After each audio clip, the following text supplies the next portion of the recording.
So more than 70 people have been killed in 2 blasts at a crowded bus station on the outskirts of Nigeria's capital, Abuja.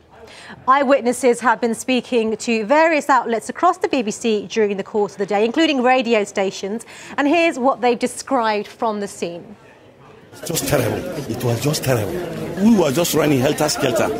So some were saying that they planted something inside one of the buses there. So there are many deaths in short there.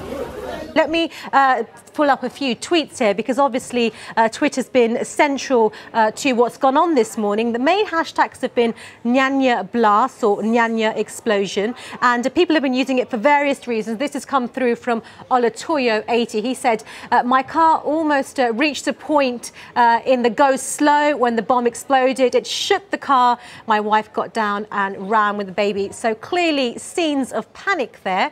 But moving on, people also have been using Twitter just to describe what they've seen. And my Ayibi tweets, I saw bodies loaded in a car that passed my office. My heart bleeds. So communities pulling together there clearly. And also for medical purposes, Twitter's been central here. Atabang Mercy tweets, blood urgently needed at the Osogoro General Hospital for the victims of the Nyanya bomb blast. So people taking to Twitter to express the gravity of the situation. Now, the actual crisis took place, the attacks took place in Abuja, as you can see here. But let me take you a bit northeast here, because it's the northeastern region of Nigeria that is no stranger to attacks of this kind. And they've been largely carried out by the Boko Haram group. Now, the Boko Haram group has its headquarters in the Maiduguri area of Borno State.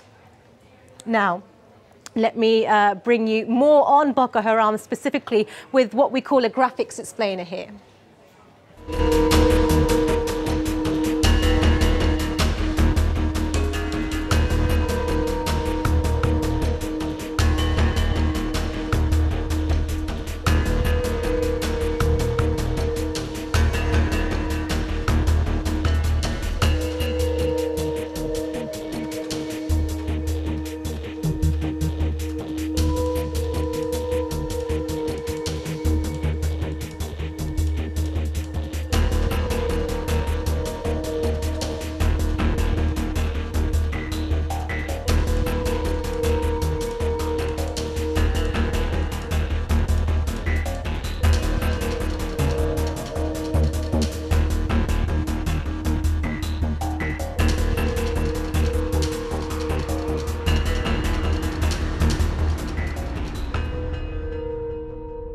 Let me speak to Aliyu Tanko from the BBC's House of Service. This is the largest and the worst attack in Abuja since the Boko Haram activity started in Nigeria.